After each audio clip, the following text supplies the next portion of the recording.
안녕하세요. 주서영입니다. 저는 여러분들이 ESG 아이디어 톤에 참여하기 전에 ESG에 대한 기본적인 개념과 사례, 그리고 디자인 띵킹을 통해 여러분들의 아이디어를 구체화할 수 있는 방법 등에 대해 소개하려고 합니다. 우선 ESG는 Environment, Social, Governance의 첫 글자를 조합한 용어입니다. ESG는 세 개의 단어에서 알 수 있듯이 기업의 친환경 경영, 사회적 책임, 투명한 관리 및 지배구조 등을 의미하는데요. 이 세 가지는 기업이 지속 가능한 비즈니스를 달성하기 위한 핵심 요소로 자리 잡고 있고, 재무제표에는 직접적으로 보이지 않아도 기업의 중장기 기업 가치에 영향을 주는 비재무적 지표로 정의되고 있습니다. 우선 ESG에서 환경적인 측면들에 대해 살펴보겠습니다. 환경적인 요인으로는 기후변화 및 탄소 배출, 환경오염 및 환경규제, 생태계 및 생물 다양성, 자원 및 폐기물 관리, 에너지 효율, 책임 있는 구매 및 조달 등이 있습니다. 다음으로 사회적 측면으로는 고객 만족, 데이터 보호 및 프라이버시, 인권, 성별 평등 및 다양성, 지역사회 관계, 공급망 관리, 근로자 안전 등이 있습니다. 마지막으로 지배구조에서는 이사회 및 감사위원회 구성, 뇌물 및 반부패, 로비 및 정치 기부, 기업 윤리, 법령 준수 및 사회적 책임, 공정 경쟁 등을 꼽을 수 있습니다. 과거의 기업 가치는 재무제표와 같은 정량적 지표에 의해 주로 평가되어 왔지만 전 세계적인 기후변화 위기와 코로나19 팬데믹 이후 ESG와 같은 비재무적 가치의 중요성이 점점 부각되고 있습니다. ESG는 기업 가치의 중장기적인 부분, 즉 기업 경영의 지속 가능성에 영향을 미칩니다. 따라서 구글 트렌드의 ESG 관심도 추이 그래프의 급등을 통해서도 알 수 있듯이 환경적, 사회적 가치를 중시하는 방향으로 전 세계적인 패러다임이 변화하고 있는 추세입니다. 앞으로 ESG는 기업의 장기적인 생존과 번영에 직결되는 핵심적인 가치로 자리매김할 것입니다. 지금까지 ESG의 개념에 대해 대략적으로 살펴보았는데요. 이제 직접적인 사례들을 하나씩 살펴보면서 ESG에 한 걸음 더 다가서 보도록 합시다. 우선 환경적 측면에서의 사례입니다. 세계 커피 소비량이 증가하면서 커피를 만들고 남은 부산물인 커피 찌꺼기, 일명 커피박이라고도 하는데요. 이 커피박들은 대부분 매립되거나 소각 처리된다고 합니다. 이때 온실가스의 일종인 메탄이 배출되어 지구 환경을 저해한다고 해요. 그래서 성동구는 지역 차원에서 이 커피박을 재활용하는 사업을 진행했다고 합니다. 성동구에 위치한 150여 개의 카페가 동참하고 성동구가 수거하여 고부가 가치의 재활용품을 생산해서 지속 가능한 커피박 자원순환 모델을 만들었다고 합니다. 뿐만 아니라 커피박 제자원화 지원 사업 공모를 통해 커피박 활용 제품 개발 및 상품화도 지원하는 등 다양한 활동을 병행했습니다. 이러한 ESG 활동을 통해 의자와 테이블뿐만 아니라 연필, 화분, 도로 포장재, 목재 데크, 비료 및 퇴비 등의 제품이 만들어졌습니다. 이 외에도 커피박을 재생에너지원으로 활용하자는 의견도 있어 향후 더욱 다양한 활용이 가능할 것으로 전망되고 있습니다. 두 번째 환경적 사례는 여러분들도 일상에서 쉽게 접해본 무라벨 페트병입니다. 환경부는 투명한 페트병에 상표띠를 떼서 따로 버리는 투명 페트병 분리배출제를 도입하고 전국적으로 분리배출을 의무화했습니다. 이에 따라 분리수거할 때 라벨을 제거해야 하는 불편을 없애고 재활용 효율을 높이기 위해 필름 상표띠 라벨을 없앤 제품이 잇따라 출시되었습니다. 이로써 분리배출의 용이성을 높이고 환경을 생각하는 소비자인 그린슈머를 공략하기 위해 식품업계의 무라벨 페트병 바람이 불고 있습니다. 수거된 투명 페트병은 재생완료로 가공 후 친환경 의류, 가방 등에 활용되니 ESG 경영에 좋은 사례라고 할 수 있습니다. 다음은 CJ제일제당 MZ세대 직원들의 도전적이고 신선한 아이디어가 실제 사업화로 이어져서 첫 결실을 맺은 푸드 업사이클링 사례입니다. CJ제일제당은 식품 사내벤처 프로그램 이노백을 통해 발굴한 푸드 업사이클링 사업의 전문 브랜드 익사이클을 론칭했다고 합니다. 익사이클은 익사이팅과 푸드 업사이클을 조합한 단어로 즐거운 업사이클 문화를 만든다는 비전이 담겨 있다고 하네요. 가치 소비를 추구하며 식품을 건강하게 즐기고 싶은 젊은 세대에게 가까이 다가가기 위해 깨진 조각살과 콩 비지가 60% 함유된 고단백 영양 스낵으로 처음부터 식품 부산물로 뭔가 할 수 있지 않을까라는 지속 가능성 차원에서 기획되었습니다. 포장재도 쓰고 버린 페트병을 재활용했다고 하니 환경을 생각한 좋은 ESG 사례라고 할 수 있습니다. 다음은 자체 개발한 순환자원 회수로봇 네프론을 통해 페트병, 알루미늄 캔 등의 자원을 수거하는 자원순환 기업 슈퍼빈의 사례입니다. 보통 가정에서 플라스틱을 어느 정도 씻어서 분리수거하면 대부분 재활용되리라고 생각하지만 그렇지 않다고 합니다. 페트병을 제외한 플라스틱 소재의 뚜껑이라든지 여러 화합물이 혼합된 플라스틱, 라벨지를 분리하지 않은 플라스틱 제품은 재활용이 불가능하기 때문에 버려진 플라스틱 중 80%가 소각되거나 매립된다고 해요. 따라서 재활용률은 20% 미만에 그치는 수준인데요. 이에 반해 네프로는 사용자가 직접 페트병을 밀어넣어 인식시켜야 하는 번거로움이 있지만 한 개를 넣을 때마다 10원을 받을 수 있다는 강력한 동기를 제공합니다. 사용자가 페트병을 정확하게 인식시키기 때문에 재활용 가능한 자원만 선별하여 회수한다는 장점이 있습니다.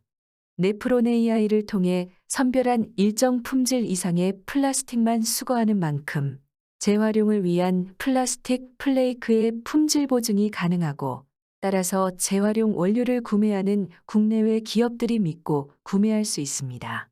네프론이 페트병을 수거할 때 이용 가능한 자원을 선별하는 과정에서 각 페트병에 혼합된 화합물의 데이터를 명확히 구별할 수 있기 때문에 SK, 롯데 등과 같은 대기업에서 투자를 받고 협력하여 상생할 수 있었다고 합니다. 패션 분야에서 ESG를 생각하면 떠오르는 원조가 있습니다. 바로 트럭의 방수천을 재활용해 가방을 제작하는 친환경적인 브랜드 프라이탁입니다. 자동차의 안전벨트, 폐자전거의 고무 튜브와 같은 소재를 활용하고 폐방수천을 주로 재활용하다 보니 어떤 색상이나 패턴이 들어갈지 정해져 있지 않아 모두 다른 독특한 디자인으로 유명하죠. MZ세대들의 친환경적인 소비 경향을 반영하고 그들의 가치관을 표현하는 좋은 패션 아이템 중의 하나입니다. ESG에서 환경적 측면의 마지막 사례는 폐마스크를 활용해 옷걸이로 재탄생시킨 사례입니다. 코로나19로 일회용 마스크의 사용량이 급증하고 한 번 쓰고 버리는 폐마스크의 처리가 환경 문제로 대두되었습니다. 이에 코오롱그룹은 폐기된 일회용 마스크를 대량 수거해 옷걸이로 재활용하며 생활 속에서 친환경 캠페인을 실천하고 있다고 합니다. 왼쪽 이미지와 같이 수거된 폐마스크를 가운데 이미지의 펠릿 형태로 만든 후 오른쪽과 같이 옷걸이로 재활용하여 코오롱그룹 산하의 패션 매장에서 사용하고 있다고 합니다. ESG의 사회적 측면 사례도 살펴봅시다. 사회적인 측면은 사람, 즉 이해관계자의 행복을 목적으로 하기 때문에 이해와 공감을 바탕으로 하는 문제인식과 서로 간의 충분한 논의를 통해 문제를 해결하는 것이 가장 중요합니다. 또한 구성원의 목소리를 듣고 조직 내에서 다양성과 포용성, 평등을 적극 반영한 혁신들을 지원합니다. 첫 번째 사회적 측면의 사례는 ICT 기술로 교통사고 예방을 독려한 티맵입니다. 티맵은 사용자의 주행 거리와 속도를 분석해 과속 여부를 체크하는 기능이 탑재되어 있습니다. 뿐만 아니라 운전 행태 정보 데이터인 과속, 급가속, 급감속 등을 분석하여 안전운전 점수를 생성하는데요. 일정 점수 이상을 받은 운전자들은 자동차 보험료를 할인해 준다고 합니다. 이를 통해 교통사고 피해를 예방하도록 하였습니다. SKT가 산정한 교통사고 한 건당 처리 비용은 1,056만 원가량입니다. 티맵 운전습관 서비스가 창출한 1,525억 원은 1년간 약 14,473건의 교통사고 피해를 예방한 것과 같은 효과로 안전한 사회적 가치를 창출하는 데 이바지했습니다. 다음은 사회적 약자의 접근성 보완을 위해 노력한 LG전자의 사례입니다. LG전자는 장애인 사회적 약자와 함께하는 다양한 활동들을 진행하고 있다고 하는데요. 표준어뿐만 아니라 사투리까지 알아듣는 인공지능 음성인식을 개발하였고, 거동이 불편한 사람이나 장애인의 경우 인공지능 음성기술로 전자제품들을 제어할 수 있도록 하였습니다. 또한 장애인 접근성 자문단을 구성하고 함께 논의하여 시각장애인을 위한 점자 스티커를 제공하고 배포하였다고 합니다.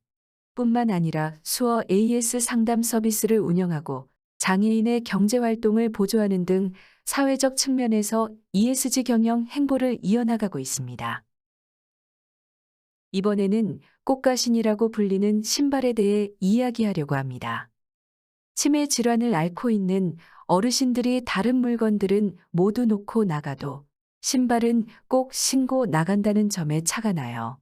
위치 추적이 가능한 GPS 칩이 장착된 특수 신발을 제공함으로써 실종을 예방하는 복지 시스템 사례입니다.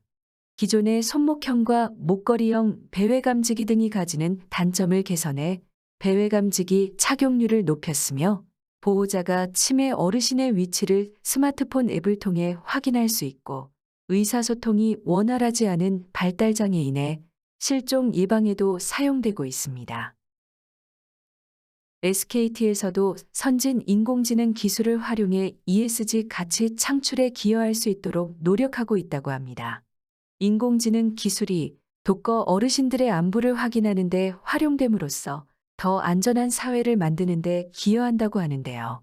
누구 돌봄 케어콜은 돌봄 케어가 필요한 분들에게 AI 누구가 전화를 걸어서 대상자의 안부를 확인하고 불편사항을 청취하는 서비스입니다. 통화 종료 후에는 통화 결과, 안부 상태, 기타 불편사항 등의 모니터링 결과를 지자체에 공유해 후속 조치를 할 수 있도록 한다고 합니다. 사회적 측면의 마지막 사례로 동구밭 팩토리의 사례를 가지고 왔습니다. 비장애인과 장애인이 함께 만드는 지속 가능한 일상이라는 슬로건을 내세우는 동구밭 팩토리는 고체 화장품 업계 1위로 시중에 나오는 고체 설거지 세제의 80%, 고체 샴푸와 린스의 60에서 70%를 제조하는 업체입니다. 기존의 액상 물질을 고체화한 샴푸바, 린스바, 설거지 워싱바와 같은 친환경 제품들을 주로 생산하는데요. 고체 비누를 사용하면 액상 제품 대비 약 16.2g의 플라스틱 소비 감소 효과가 있다고 합니다. 동물성 원료를 사용하지 않은 제품이기에 탄소 배출 절감에도 기여하여 글로벌 인증기관 이브 비건으로부터 비건 공식 인증 마크를 획득했다고 하네요. 어떻게 보면 동구밭 팩토리는 환경적 관점에서 ESG 경영을 실천하고 있는 것이라고 볼 수 있는데요. 하지만 환경적인 측면과 더불어 애초에 발달장애인 고용이 목적이고 제조업은 수단이라고 할 정도로 발달장애인의 사회 진출을 돕기 위해 설립되었다고 합니다. ESG의 마지막 부분인 거버넌스의 경우 어떠한 사례들이 있을까요? 그 전에 거버넌스가 정확히 무슨 뜻일까요? 거버넌스는 지배구조 혹은 관리구조로 번역할 수 있고, 공동의 목표를 달성하기 위해 주어진 자원 제약 하에서 모든 이해관계자들이 책임감을 가지고 투명하게 의사결정을 수행할 수 있게 하는 제반 장치를 의미합니다. 쉽게 말해서 ESG 경영을 위해 기업 내 ESG 전담 조직위원회 등을 신설하고 운영하는 것을 예로 들 수 있습니다. 국내외 많은 기업이 환경적, 사회적 가치를 실현할 수 있도록 이를 뒷받침하는 투명하고 신뢰도 높은 이사회를 구성하고 감사위원회를 구축하여 ESG 경영을 실천하고 있습니다.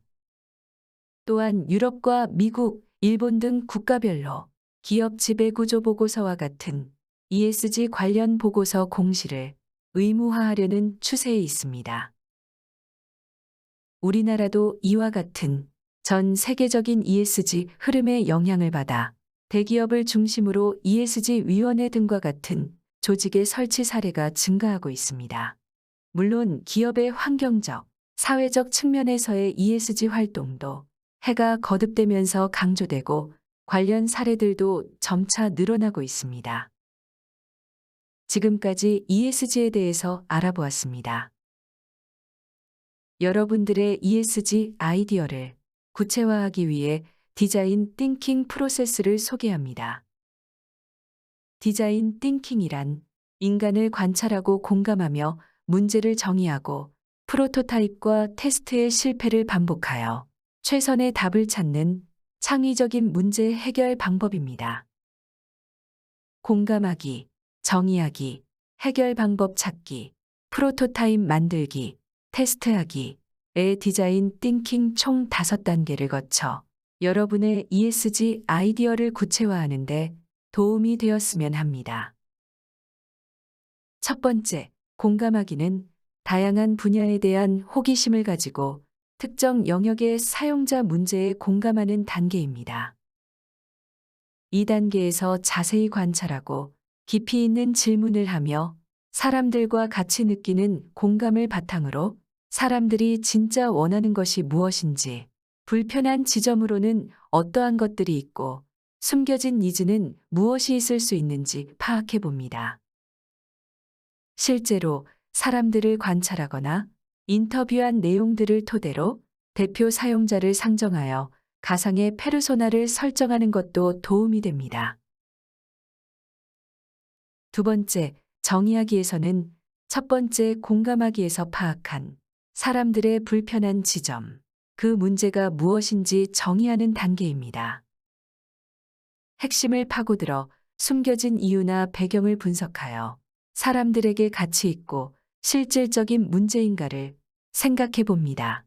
또한 해당 경험을 과정별로 분리한 고객 여정 지도를 작성해 보고 각 과정에서 사람들이 느끼는 감정과 불편 요소 등을 발견하여 문제의 실체에 더 가까이 다가갈 수 있도록 합니다. 세 번째, 해결 방법 찾기는 두 번째 단계에서 정의한 문제를 해결하기 위한 다양한 아이디어를 제시하는 단계입니다. 이 단계에서는 팀원들이 자유롭게 브레인스토밍하는 것이 가장 중요합니다. 팀원들의 아이디어를 존중하고 또 아이디어에 아이디어를 덧붙여가며 집단지성을 발휘해 봅니다. 이때 제시된 아이디어는 질보다 양이 중요합니다. 많은 양의 아이디어를 내고 이를 비슷한 아이디어끼리 분류하여 친밀감 지도를 만들어 보면 어느새 아이디어가 풍성해지고 구체화될 것입니다. 네 번째, 프로토타입 만들기 단계는 도출된 여러 가지 아이디어와 개념들을 빠르게 가시화하는 작업입니다. 스케치, 스토리보드, 서비스 시나리오 등을 구성하여 신속하게 프로토타입을 만들어 봅니다. 이 과정에서 의도한 대로 원활하게 서비스가 이루어지는지, 생각했던 기능들이 잘 작동하는지를 역할극을 통해 파악하고 만약 그렇지 않다면 보완하여 반복적으로 프로토타입을 설계합니다. 다섯 번째, 테스트하기에서는 네 번째 단계에서 만든 프로토타입을 실제 사용자들에게 테스트하고 피드백을 받는 단계입니다. 기획한 대로 동작하고 기능하는지, 각 기능과 서비스에 대한 사람들의 피드백은 어떠한지 체크리스트를 작성하여 점검합니다. 이와 같은 피드백과 평가를 바탕으로 개선 사항을 정리합니다. 지금까지 ESG의 개념과 사례들을 포괄적으로 살펴보았고, ESG 아이디어 구체화에 도움이 되는 디자인 띵킹 프로세스도 단계별로 살펴보았습니다. 자, 이제 여러분들의 ESG 아이디어를 펼쳐보세요.